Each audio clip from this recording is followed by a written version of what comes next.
Hey, what's up? This is Sully from Godsmack. Strap on those boots, baby, because you are now in the trenches of the war room with the one and only Mistress Carrie right here on the Mistress Carrie podcast. What's up? This is Joe Rogan, and you're listening to Mistress Carrie. Her hair so lovely, pretty eyes. Hey, this is Brent from Shinedown, and you're listening to Mistress Carrie. Hey, Carrie, go put your bra on, girl. Hey, this is Steven Tyler, and you be listening to the baddest bitch in Boston, Mistress Carrie. What's up? This is Aaron from Stain, and you're listening to Mistress Carrie. Hi, everybody. This is Dave Grohl from the Foo Fighters, and you're listening to the one, the only Mistress Carrie. Hey, this is David from the band Disturbed, and you're listening to the baddest bitch in Boston, Mistress Carrie. Hi, Bruce Dickinson here from Iron Maiden. Yes, indeed, Miss Whiplash herself, Mistress Carrie, is here to unchain your brain. Hi, this is Flea from the Red Hot Chili Peppers. You're listening to Mistress Carrie. This is Dennis Leary. You are listening to my favorite, Mistress Carrie. Hey, this is Corey from Stone Sour, and you have the privilege of listening to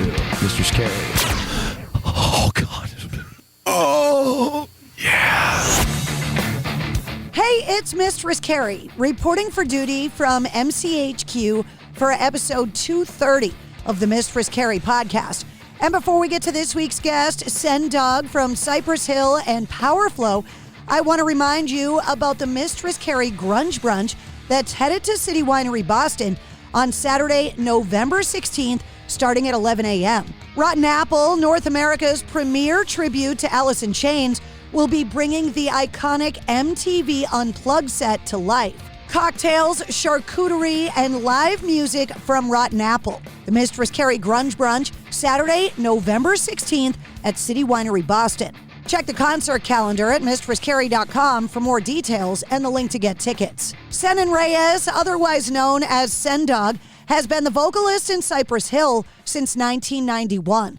He's also an established solo artist, and his band Powerflo is getting ready to release their sophomore album, Guerrilla Warfare, this Friday, November 1st. I sat down with Sen to talk about the new album and his musical influences. We talked about the inspiration of hip-hop and metal, the iconic rhythm section of Led Zeppelin, the influence of the blues, and how he feels to be part of the, quote, new metal scene. We, of course, also talked about weed, the Simpsons, performing with the London Symphony Orchestra at the Royal Albert Hall, acting on the Sons of Anarchy, motorcycles, touring historic Fenway Park, and so much more. I had never met Sen before, but was so excited when he accepted my invitation to be on the show. So, allow me to introduce you to SenDog from Cypress Hill and Powerflo. Oh my God, SenDog is on the show. Thank you so much for doing this. Of course. It's a pleasure to talk to you. With a name like Mistress Carrie, sometimes people don't know what to call me. With a name like SenDog, is that what I'm supposed to call you? What do you prefer? Well, everyone just calls me Sen. My good friends anyways just call me Sen. SenDog, that's like my stage name or whatnot. That's why I was asking. Yeah, there's a time for it, and then there's a time to turn it off. So I just usually go by Sen. All right. Well, I'm not one of your very good friends we just met, but I'm going to call you Sen. I just wanted to make sure. All good. All right. Go for it. Thank you so much for coming on the show. There are so many things I want to talk to you about because we share the love of so much, including music and motorcycles. So I'm like, oh, hell yes. Yeah, definitely. You got your new album, or is it an album or just songs from Powerflo? What's going on?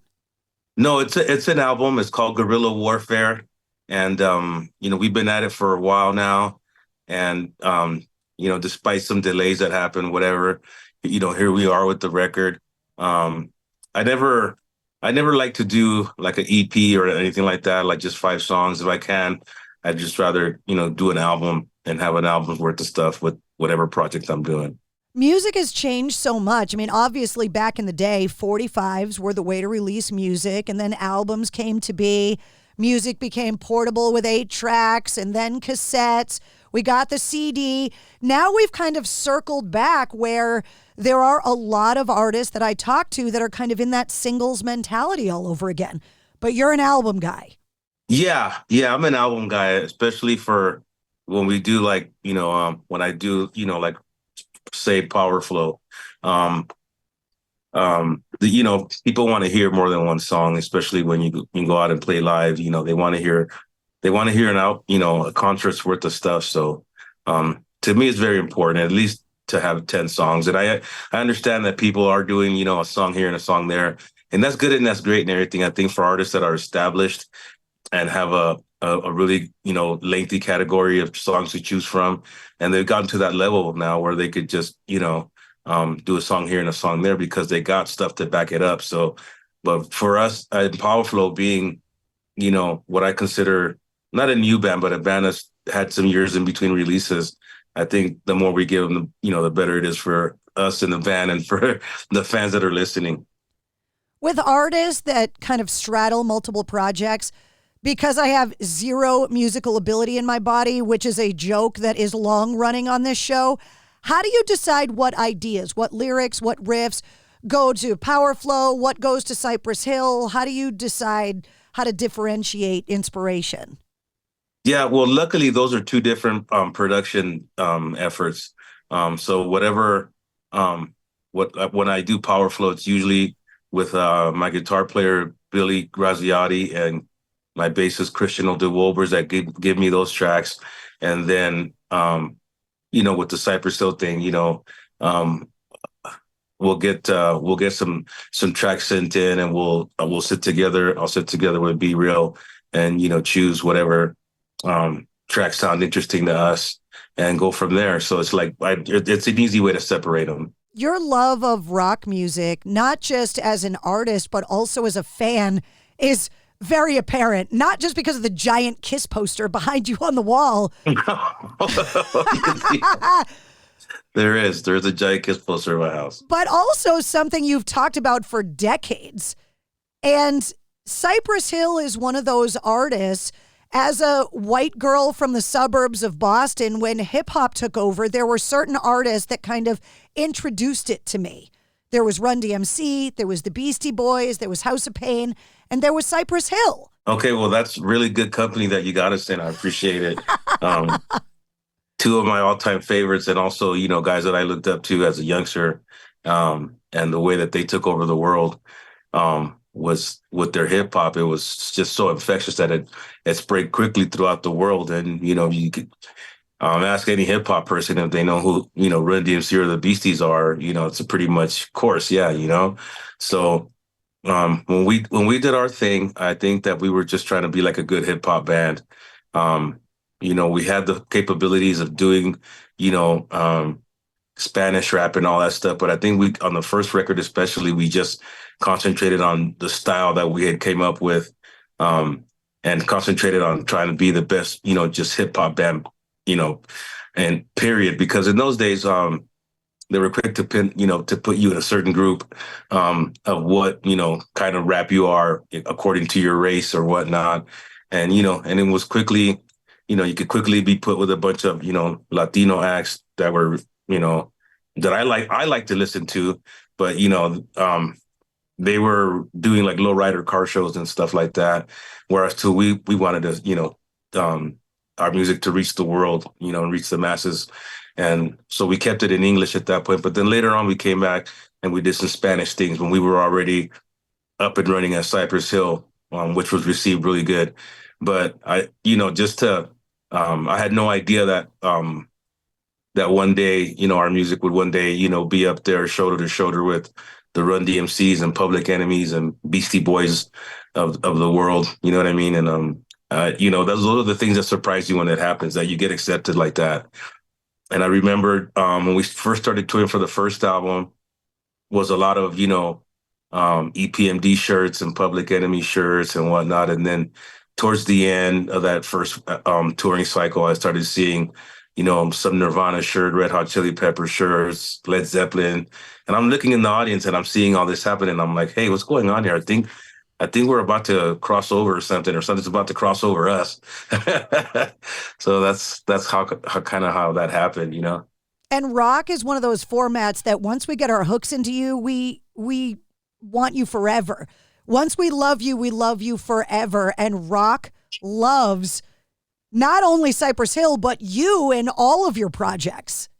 Oh my God. Well, that's I got to say thank you for saying that. But when we first started coming out and presenting ourselves, I think us growing up in the environment that we grew up in, when we had all kinds of music to choose from, funk to rock and roll to metal to rap. In my house, my mom and dad were always playing salsa records and whatnot. And I think the audience could see that we knew like a lot about what rock was, what metal was. And these are things that I went out to educate myself on, because I wanted to know like what's making noise here, And I think the fans could tell that, we knew we're a rap act, but we also, we knew the history of rock and roll as well. I think it's very important, not just rock and roll, but, the blues and soul and all that stuff. We delved into some of all that stuff. And I think it just transferred through to the audience somehow. And they picked up on it and they decided to accept us. Daryl McDaniels is a longtime friend of the show, and he spent a lot of time explaining that they were stealing the loops off of those early rock records on vinyl to make those early hip hop songs. So all that early hip hop is laced with rock and roll, just that a lot of rock fans didn't know that at the time. Yes, that's very true. When we were first starting out, we had this routine that we would do over AC/DC's Back in Black. And since we had just turntables, the DJ would, spin that instrumental part here, rewind it, spin it there, the whole time, so that we could do our rap. And that was one of our first, ways of getting our art out, was just trying to find a cool section of a record that would allow us to rap on. And this was, obviously well before, sampling and everything came in, and we were able to just take it from there and make a song out of it. In those days, we were very much into, those grooves that were on rock records, those beats that you could rhyme over, and we were just trying to find them and use them in some kind of way. And I always say that rock and roll and hip hop, have always meshed well together, and they had, from the inception, they've had similar beginnings as to where they were saying, rock and roll would never last back in the 50s. And that's the same thing they said about rap when rap started to make some noise. And I always thought differently. I thought, how could something like as cool as this not last, right? So we went about just trying to, be different. And at every time, at every turn that we took, we tried to be different. At some point of the time, we started sounding a little bit like so and so and so and so, but then we were, quickly navigated right back to the path of who you guys are, where you guys are from, and what you need to be talking about, or something like that, But definitely there's some kind of relativity there between the two, and I've always acknowledged that and known that, and I've always been a fan of both art forms. Well, they came up as music of the people, and yeah, they've both gone through these cycles where they've kind of gotten to a point where it was almost a parody of itself, and they had to crash and burn and then kind of rise up out of the ashes. The end of the 80s hair metal era, specifically how grunge killed it, because it was just, it had nowhere else to go. And obviously when hip hop took over as the most popular genre of music, but you're starting to see that hip hop is starting to have to reinvent itself too. Yeah, I see that, and I kind of, back in the days, there was a part of rock or metal that was called glam rock. And it was a lot of hair, a lot of makeup, a lot of prettiness. And I kind of felt like hip hop started going down that same route, and I would call it glam rap, because it was just that what it was. It was, money, jewels, females, incredibly expensive cars, and showing how rich you are, this and that, whatever. And I kind of felt like that's cool. I mean, if you work for that and you earn that and that's what you want in your life, go for it. But I think to the average kid that's never going to be able to afford that, you're sending a message of like, how do you, somebody that comes from the, inner city of kind of things, that, how are you going to achieve those things? And that's just all about, knowing yourself and what you're putting out there. But for sure, I kind of felt like, rap has gone down that route too, right behind rock as well. And then eventually something else will come along that will change your mind. It'll be a little bit more real, have more realness in it too, a little bit more gritty, more cutting edge. and that's the kind of music that I'm into. You kind of touched on this a little bit. I have a theory about music that there are two distinct eras of your musical identity. There is the soundtrack to your childhood, the stuff that you listen to unwillingly, your parents' salsa records, the older brother, the cool uncle, the music that you're around. But then there comes a point where you discover an artist, a song, an album, and from then on, you decide what you like, and you have your own musical identity. So if you were listening to those salsa records at home with your parents, what was it that changed for you? When did you decide the music that you like? I think that would have happened somewhere around 12 or 13 years old. And I wanted a record that had came out. I had only heard one song. It's from a band called Cameo, and they had a jam called I Just Want to Be. And it was hard and funky, you know, and I really liked it. And I went and somehow bothered my father to buy me a record. Please buy me this album. And we went down there and we got the album, things for my birthday. And from that point on, I just started searching out other forms of, you know, what I call it. Well, what was funk at the time, you know, Harlem and Funkadelic and the Ohio Players and things like that. And it's kind of that, along listening to that kind of hard, you know, funky stuff, kind of led me into my rock and roll phase, where it's when I first heard Led Zeppelin. And I was like, okay, these guys are on some definitely, because I had heard rock and roll and all that. It didn't do anything to me. But when I heard Zepp, I was like, wow, the musicianship and the cleverness and the lyrics and everything just, you know, got my attention to the point where like I played them records over and over again. And then from then on, it was just whatever came along that I thought had authenticity to it, that I would cling on to. And along with, you know, in the early 80s and when the early rap stuff started to reach the West Coast, and now got rap groups of our own in LA and all that stuff. And then I got into that because it kind of represented who I was at the time as a young man, as a young kid, you know, being a street kid, you know, a little bit of a hoodlum, and just trying to, you know, the scene was, you know, it was a rough scene. So it had an allure to me. And I just kind of just moved on from there and kept just keeping my ears open at all times for whatever I thought was cool. And, you know, and eventually that led me to like some heavy metal. And from the first time I heard metal, I thought it was really cool and great. So I just started, you know, pursuing that. And my friends, some of them would make fun of me because, you know, I'm the only one that's listening to, you know, to some metal stuff out of all of my friends. But it all has to do with becoming a musician and your evolvement and what it is that grabs your attention, and how could you use that and how could you become part of that. And that was my whole flight of where I was trying to go and where I was trying to be, and my identity as well. It's not a surprise that you made the jump from funk to rock through Zeppelin, because it's one of the most monster rhythm sections in all of rock and roll. I think the best rhythm section of all time, you know, if you're asking me personally, you know, Bonzo and John Paul Jones, you know, and we'd see them when we'd see the movies or when they show them on TV back then, they were always just so locked in.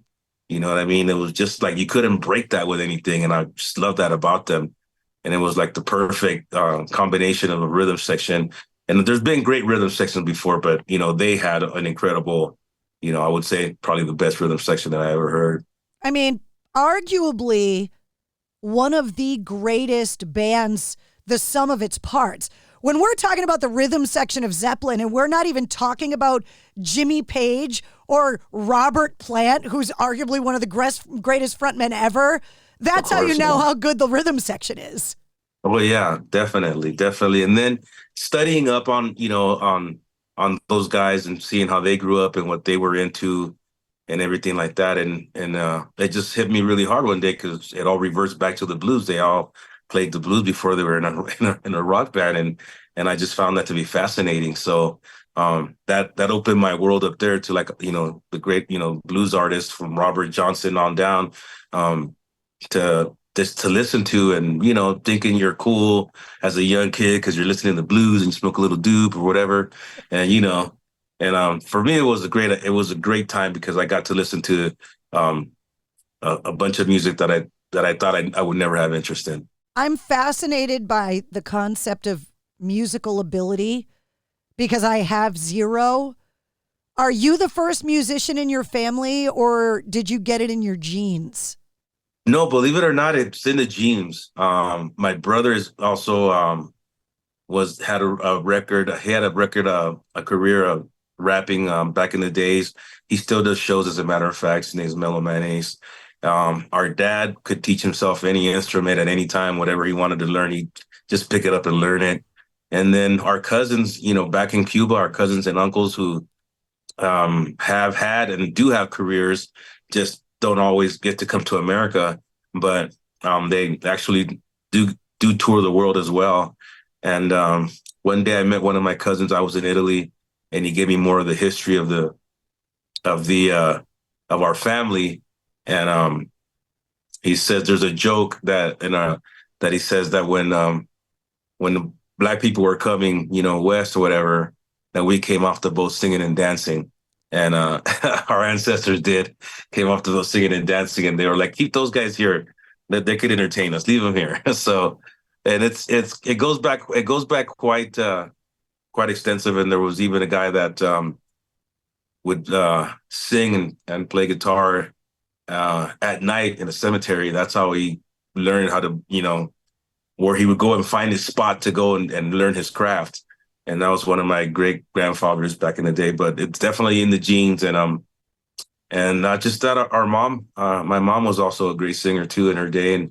And even though she gave her life to the Lord and decided to be, a singer in the church and whatnot, but she sung really great. And I think we inherited some of those traits from mom and dad and some of the people that were before us and whatnot. And that's how because we had left, I had left, sports, baseball and football. I'd left it behind, just to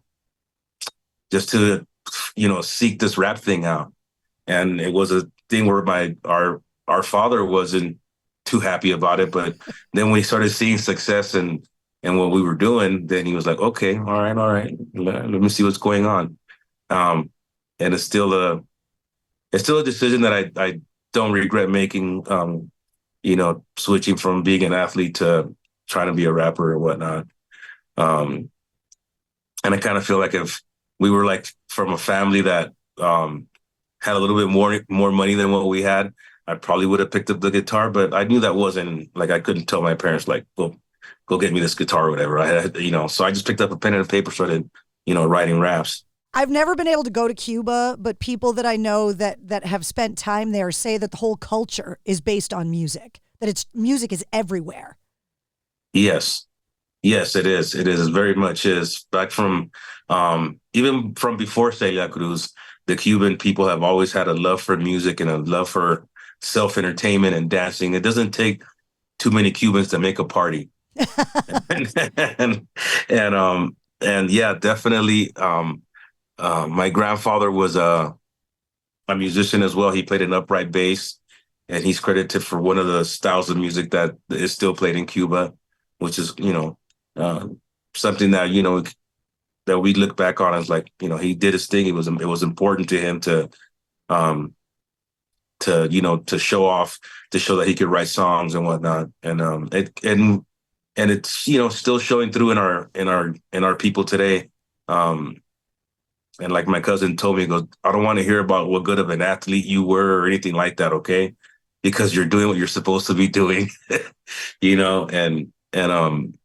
and that's from our family. That's definitely, we get that gene, that urge to want to entertain and be on stage and perform and whatnot. It's definitely in the genes. Yeah, I don't think you failed at your musical career. I think you're doing just fine. I kind of describe it as I've been in the right place at the right time in some points. and I don't know if it was because I decided or it was, somewhere up above, a higher power, like get him interest, get me in that area to be in that position to be successful. You talk about getting a pen and paper and writing raps. When you get inspiration? Does it come in the shower? Do you wake up in the middle of the night with a notebook on the bedside table? Where are your ideas coming from? The ideas do come naturally like that. Like, sometimes I have had dreams with music in them, and there's been times when I've been able to remember what it sounded like, but there's other times when it just doesn't. I just can't. I knew that I dreamt with music, but I can't tap it, right? But I think just overall, the ideas would come from. At first was just write a rap. We didn't have any beats to write to or anything, so we just wrote raps, and then later on, I got to the point where I could just think of stuff as I'm driving my car or something, or I'll see something out of the window and something will get my attention and get my spark going. And then I'll start getting an idea for a song. But my favorite way, I think, is just to, just send me a track and let me get at it and see what's going on. With Powerflo, I did all my writing together, in the studio with Billy, producing, and I didn't pre-write before I got there. I wanted to put myself on the spot and like come up with a good song right here, right now. And I started doing that, and I started noticing that the stuff that I was coming up with actually made sense. So, I was like, okay, I'm gonna at his own ability. You're like surprised by it.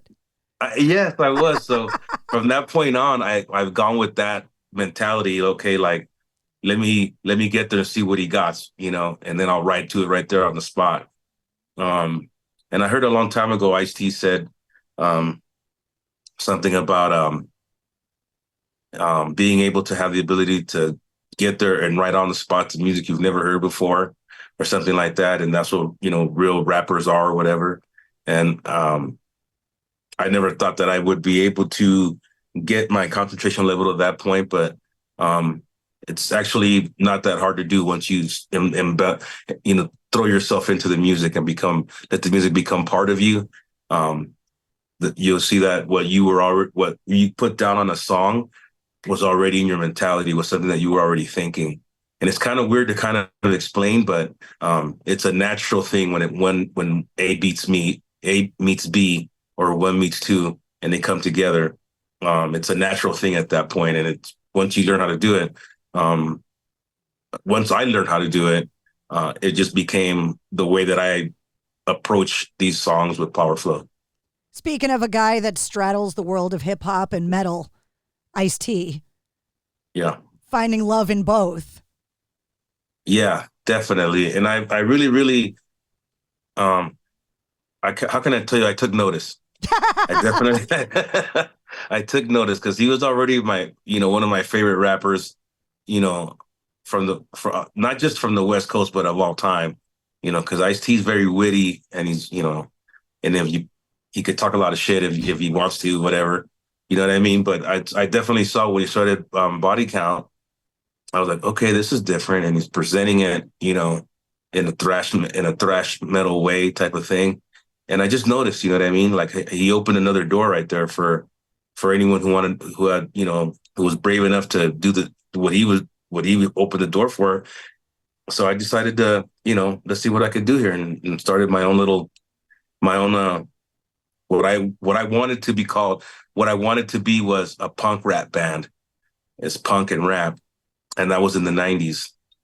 And I learned how to, write those songs back then with those guys.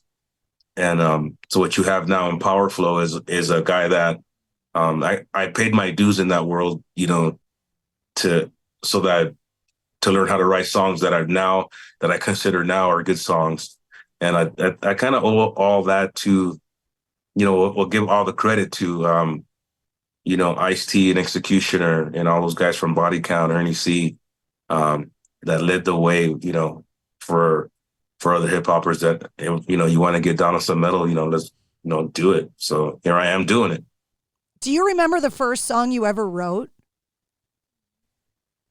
Ever in life? Yeah. No, I don't remember what it was, but I do remember it was like 7 or 8 pages long. And that's how Trying to steal the Stairway to Heaven concept from Zeppelin. Yeah, and that's how me and my brother would write raps, and then one day I started saying a rap to somebody, and he was like, "Man, does this rap ever end?" Like, well, I still got 5 more pages. Like, enough for that, man. I got the first couple of pages, you had a song in that. So I was like, oh, okay. So you're saying my raps are long? He goes, yes, very long. So we just, I just started, and I adopted the whole verses, 1 verse, 2 verse, 3 verse concept and a chorus and whatnot, and we went from there. But at first, those first early raps were very, very lengthy. Powerflo has been described as nu metal. And I started my radio career in the 90s when nu metal really kind of showed up. And I remember people saying things like, this is never going to last.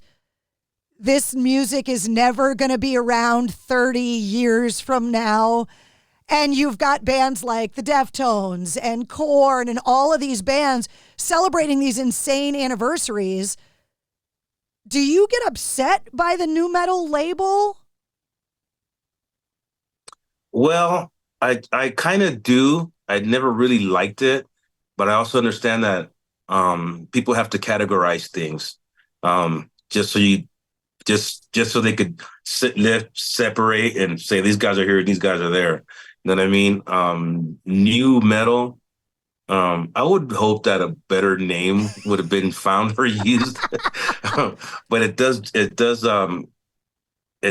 tell you about a generation of bands that came along the way, and people did say that, you know what I mean? And here we are, Korn and Limp Bizkit, and they're both still doing their thing, and we've had some really great contributions to that art form, to that genre, and so if I gotta, if it's gotta be called nu metal, okay, all right, cool, I'll work with that. When it comes to music and inspiration, Cypress Hill, SenDog as a musician and an artist in general, is beloved by so many different types of people and so many different genres of music. Where's the weirdest place you ever bumped into your own music? An elevator, the supermarket? Where did you hear your own music and go, what the hell is happening right now? I would say, I think I was in a shopping mall once, and Insight in the Brain starts playing, as you're walking through store to store, and I'm like, is that our song? And sure enough, I was like, wow. Because, back in those days, or they used to play a lot of like, K-Wave, yacht rock at the mall, whatever. And one day, there's our song playing. I'm like, oh my God, this is kind of crazy. You know what I mean? And I told one of my friends about it. He goes, no, dude, you're crazy. I go, no, it was happening. It actually happened. So we went back to that same mall a few days later, and sure enough, they didn't play it.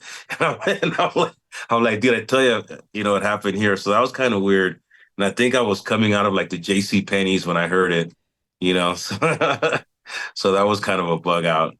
And, along those lines, there was one time when I went to the supermarket, and there was, as I'm walking around, a kid is having an argument with his mom, a young kid.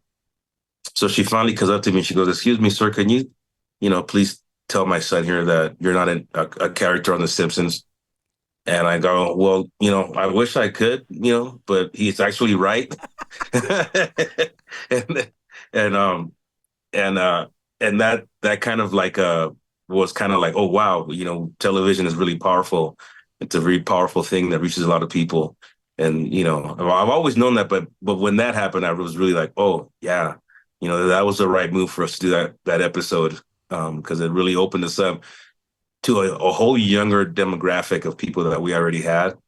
Because The Simpsons is one of those cartoons that like adults could watch and kids could watch, And by doing that, I think we reached a whole bunch of younger fans that we didn't have before, and that helped out a lot. As far as like the building a platform, from which to do it from. The Simpsons gets credited all the time for predicting the future. Are you guys the first case where something happened because it was on The Simpsons first and you stole the idea and actually went and did a show at the London Symphony Orchestra? That is how we got the idea. Yeah, it was a part of the skit on The Simpsons, and I, that's all I took it for. It was just a skit, part of an episode, whatever. But somewhere along the way, somebody just wouldn't let it go. And I think around 12 years ago, or something like that, we had our first email exchange with the LSO, and it took a long time to get going, to make happen. But then finally there we were, and we were, about to do the London Symphonic Orchestra in Royal Albert Hall. And I've been to England a bunch of times. I've never even seen that place or even been by it. So when I walked in it, I was kind of like, whoa. But yeah, that all came from that episode of the Simpsons. And they say, once again, the Simpsons predict the future. And I'm like, I guess they did, because here we are. And it was something that they had started on that show. I thought it was such a brilliant idea, and I've seen video of the performance. I love the fact that you guys took it so seriously and wore like really fancy suits. Yeah. And as much as I was watching you guys, I couldn't stop staring at the stand-up bass guy because he was having a good time. Yeah, the stand-up bassist, and when we do that, that's Christian DeWolbers of Powerflo and Fear Factory. Well, he used to be in Fear Factory, now he plays in Powerflo. He's a very good friend of the band's, and he's somebody that I consider a brother. And he always wants to be every time we use a bass player for anything, he wants to, that's me, he wants to do it. So we used him on there, and he came up with his upright bass and whatnot. And I think it added like a really cool look to the whole thing. And as far as the suits go, how else would you do the orchestra? How else would you perform it? Sometimes we'll give it a little street kick and wear like our Air Jordans with the suits or whatever. And sometimes we wear regular suits. But I think when people see us in that way, dressed in that manner, they get a kick out of it, And there's more than, of course, there's more than one way to present a band, and that's just one of them. I love the idea that you guys are getting ready for that show with the fancy suits and the stand-up bass. But on social media, there's pictures of you guys in jeans and T-shirts out behind Royal Albert Hall smoking weed. I was dying laughing.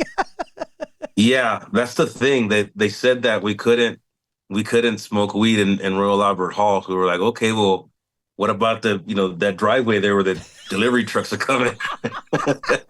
And they actually said, yeah, that's cool right there. That's fine. So every break that we got, we walked out there and got stoned and then walked back in. So we did actually show the respect that Royal Albert Hall wanted, by they didn't want any cannabis being burned in the place. So we agreed, and we went and did it somewhere else and came back just as high. So you guys, Willie Nelson, there are certain artists that were pushing for the legalization for decades and known and synonymous with marijuana. It's legal here in Mass, obviously in California. I think in the next few years, it's going to be nationally legal. Is it less fun now because it's not dangerous anymore? Well, I will tell you what, it was dangerous back in the days to try and get some weed going and whatnot, because you had, the law was hard. If they caught you with it, it was considered like an A1 drug or whatever.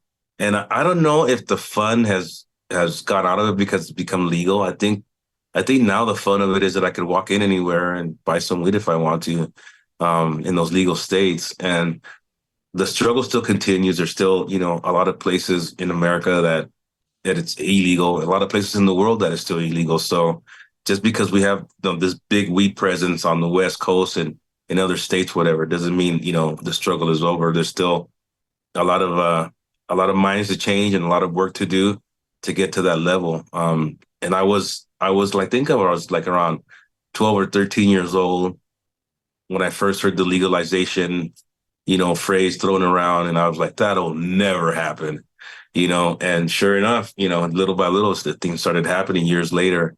And here we are now. And I think that the funnest thing about it is that, it's legal to smoke places, but I don't think that the fun has gone out of it because of everything that we've accomplished. I think there's still more knowledge to gain and more people to turn that on, to turn that into information so people could, make their own decisions about. Well, you're obviously an expert in the drug trade because you're a member of the Galindo crime family. Oh, yeah. Sons of Anarchy. Sons of Anarchy. And I tell people all the time that I was actually in that show. I was an undercover Fed that was working with Danny Trejo as on that thing. But, that was a cool thing to do. I had a lot of fun on Sons of Anarchy, and I didn't have to come out of this look here. It was perfect for them. And it's something that I hope to do again in the future. And as far as acting goes, I'd love to try it again. That was one of those shows that people could watch at home, like together. Like my husband and I binged Mayans. Like but we're bikers too. Yeah. And you're a biker. Yeah. Yeah. So what happened was I went to a meeting to meet my new agent, and it was in Los Angeles. And I live kind of like in the southeast area. And at the time that the meeting was going to be a lot of traffic. So I rode my motorcycle to get around the traffic. So I get to the place and I park my bike downstairs and I walk upstairs. But little did I know, the guy that I'm meeting with, this agent guy, is looking out the window and watched me park my bike and walk in. And as soon as I walked into his office, he says, "You want to be on Sons of Anarchy?" And I'm like, "Me?" He goes, "Yeah, you want to be it?" I'm like, "Yeah, I'll do it." And that's how that came about. I still had to audition, but because that agent saw me on a bike and wanted to put me in there, even though I didn't ride a bike on Sons of Anarchy. But that's the little history behind that. And I remember I went to the interviews and I rehearsed, the scene many times. And I went to the interview and I did the interview. And then they said, "Okay, cool. You've got everything memorized now. Can you do it like super pissed off, like really, really mad and like curse and everything?" So I cursed that whole room out, and I did the lines and everything. And they're like, "Okay, cool." And then I started like that following Monday. And that's a little bit of how that Sons of Anarchy thing happened. And I was hoping to maybe do more of that in the future or whatnot. But then, the music business, and the tours and whatnot, that could, at some point you got to choose like what you want to do.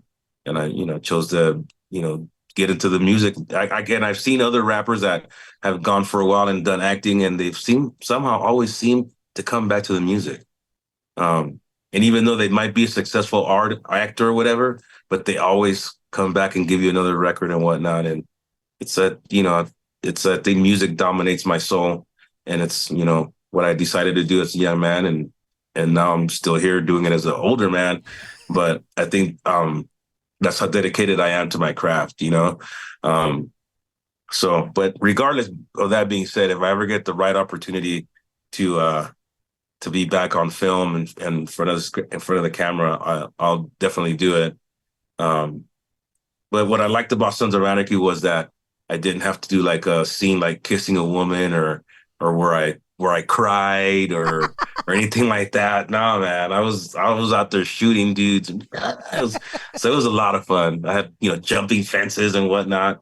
I'm like, man, this is like almost like, recess at school. It's to jump around and do stuff. It was a really good experience and met a lot of great people. There's this trend that like athletes always want to be musicians. Musicians always want to be actors. Actors always want to be athletes.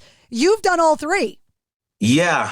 I've done the music and done some acting things. And along the way, I actually went back and I played semi-pro football in the league in California. And I already had a career going, but I didn't get all the football out of me that I had, and I just had to go do it one more time just to know that I hadn't lost my athleticism, I guess.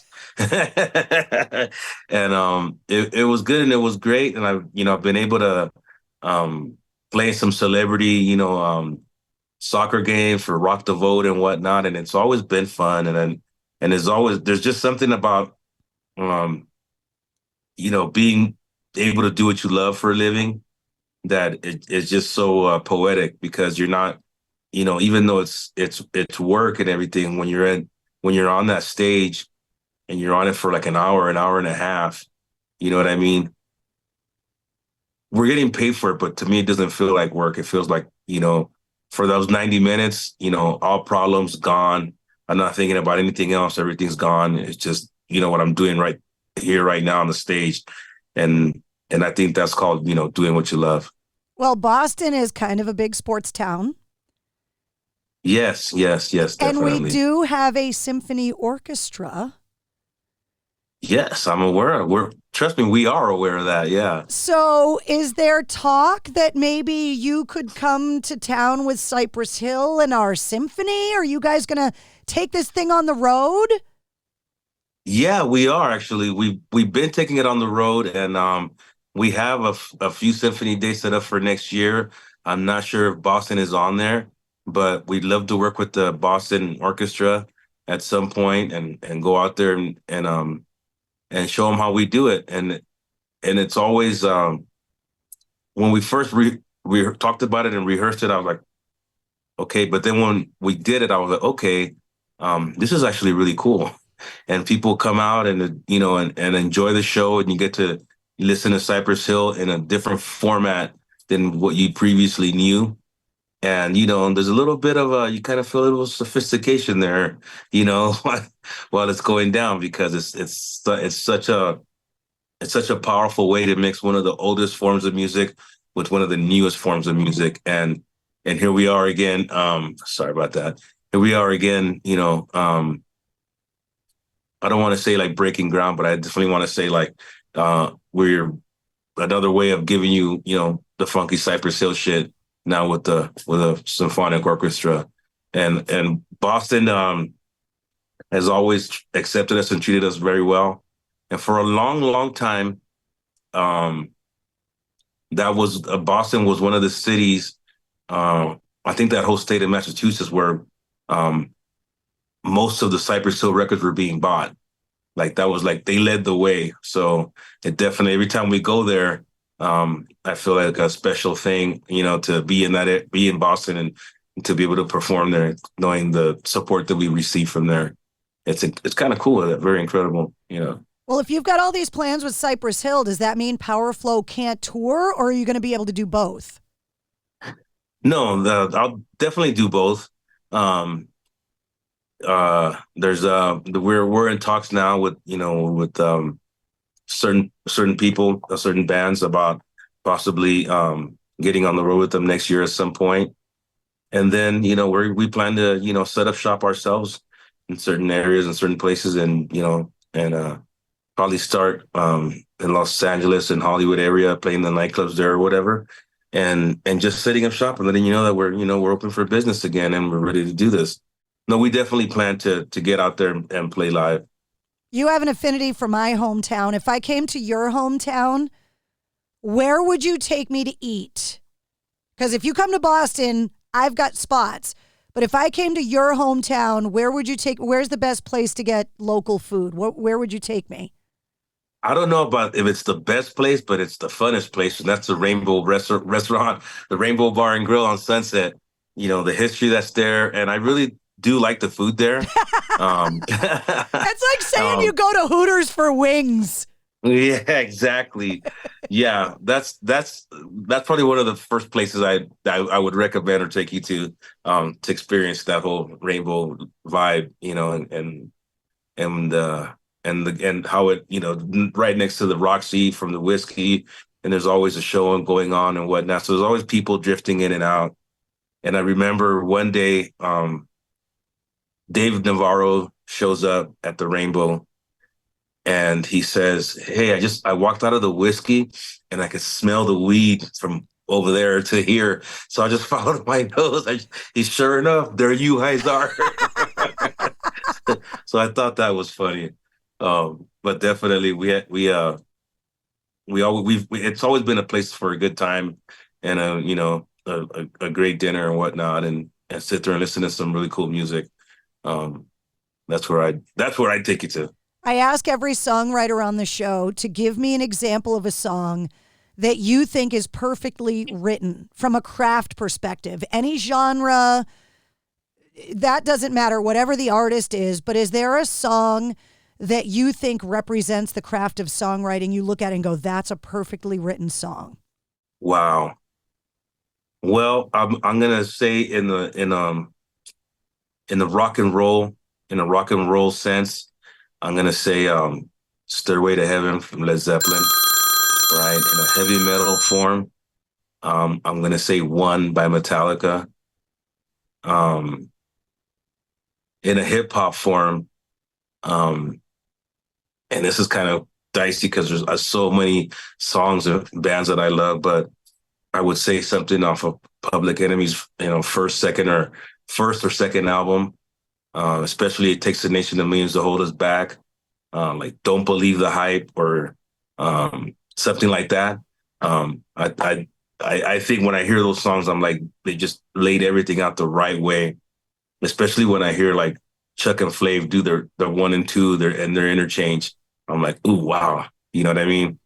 That really it really sparked the bell for me when I first heard it. And I'm sure for every form, every genre that's out there, I could probably think of a song that is just perfectly done. But those are just 3 that come to mind right quick. Another artist that's famous for blending the rap and metal genre, those guys working with Anthrax. Yeah, that also blew doors and took me out of the box, because now it's not Run DMC and Aerosmith, love that song and everything, but it was still kind of like rock sounding, you know what I mean? When Anthrax and Public Enemy got together, and you had they're thrashing around and it's a touch of hardcore in there, and Chuck just sounds incredible on some guitars. I'm like, oh man, that really, really took me back. And for a while there, I used to actually cover that song during my, like, when I do solo shows or whatever with my other band or by myself. I would always do that song, or at least a couple verses, however much I could hold my breath on to do it, because Chuck has a lot of lyrics on it. But that song definitely had a really big impact on a person like me, because obviously I love both genres, so it was something that I clung on to. And the more popular it got, I knew that rock or metal and rap was just getting bigger and only getting started. And that takes us to the Judgment Night soundtrack, when we just mixed it up with everybody. And one wow, of the best movie soundtracks ever. Yeah, definitely. And then you see the bands that are on there and their willingness to go on ahead and mix it up with some rappers. It just shows you how open-minded these metal musicians were to know to get down in on that record, because it definitely, I don't know if it broke ground, but it definitely lifted the ground. That genre, it lifted it up more so there could be more interaction, and then behind that record, bands like Rage Against the Machine and Korn and Limp Bizkit, and I mean, I could sit here forever and just name them off, but it gave it more life, to the point where, like, we wanted to be part of it, and being able to record with like Sonic Youth and Pearl Jam, especially Pearl Jam, like, wow. And I was, just a young guy, not really just doing what I was doing, but not really knowing how important it would be later on. I think that record right there speaks volume for the genre that I love to, be part of. Before I let you go, I have to ask you the geezer question, and I'll preface it by saying this is not a question I ever would have asked, but Geezer Butler from Black Sabbath came on the show, let it slip that he had 13 cats and 5 dogs for pets, and when I asked him how he kept them all straight, He told me that he and his wife, Gloria, name all of them after gangster rappers. And he proceeded to rattle off the names of all of his house pets. Chingy, Missy, Biggie, just ran them all down. After I fell on the floor laughing, right? I've dubbed it the geezer question, and I ask every artist on the show to tell me about their pets and where they got the name from, but I blame Geezer. Not my fault. Okay, right on. Well, these days there's my little daughter has a teacup Pomeranian that she takes everywhere with her. This is why I like asking the question, because Sen Dog has a teacup Pomeranian. Yeah, technically I have it, but it's my daughter's dog, you know. But, the dog did follow me around at first when we brought it, and I'm like, I didn't want this, you know, I didn't want that little dog. You know, that's like a little foofy little thing. But if it would follow me everywhere I went, I had to give it to my dog. Like, here, you wanted the dog. This is your dog. You got to take care of it. But that's the dog we have around the house. Yeah. What's the dog's name? Mocha. I just love the visual of you walking Mocha around the neighborhood with this little Pomeranian prancing around. Well, it can't. I mean, it gets tired from you know. So at some point, you got to pick it up and walk it with you. So people see me doing that, and they're like, "Oh, hello," kind of, you know, kind of weirdish. You know, it's quite a cute dog, Mister Bad-looking dude. That is exactly why I asked that question. There's never a bad answer, and it's always the big tough guys with the little fluffy dogs. Yeah, that's what it is. Thank you so much for hanging out with me today. Oh, and thank you for your time as well. I had a really good time talking to you. I hope that Powerflo comes to Boston, and I really hope that Cypress Hill brings the symphony tour to Boston. And my offer stands that if you do come to town, I'll take you out for that good dinner. I know some good spots. Oh, heck yeah. I'm in for that. So yeah, we'll definitely put that in the works, and hopefully we'll be seeing, you know, the good people of Boston in the near future. And I can't wait to go there. As a matter of fact, I went there during the last baseball offseason. Cypress Hill played there, and I took the tour at Fenway Park. Oh, you did? I was going to ask you if you've done the touristy thing. It's cool, right? Yes, but it was the off season, so they were like really. It was just walking around the stadium, and you really feel like you're going like I went back in time a little bit to how folks used to watch baseball back in the days. It was really, really cool. Going up on the Monster during batting practice on the tour, like during the season, is really cool because more often than not, somebody's going to hit a ball to you. Yeah. And you really do realize how hard it is to hit a major league home run when you stand up on the Monster. Oh, yeah. Yeah, you definitely see it. And it's all, that's what's great about the sport, you know what I mean? And especially when you get to visit these old stadiums and whatnot, and you get to feel, you know, all the nostalgia and everything that you ever seen on TV, you get to take it in firsthand. And I would do it again, actually. Not a problem. You know that they have concerts there. Maybe you could get together with the Boston Symphony Orchestra and play Fenway Park. Now that would be cool. Man, you're just full of great ideas, aren't you? That's why they pay me the big bucks, Sen. That's right. That's why you do what you do. That's right. Yeah. Well, if it ends up happening, you got the idea from me, not the Simpsons. Got you. And we'll link up next time I'm in town and we'll hang out and get that good dinner on. I appreciate your time. Thank you so much. All right. Thank you as well. Have a good one. There he is, Sen Dog from Cypress Hill and Powerflo. The new Powerflo album, Guerrilla Warfare, comes out this Friday, November 1st. Check the links in the show notes of this episode to find all the links for Powerflo, Cypress Hill, and Sen Dog.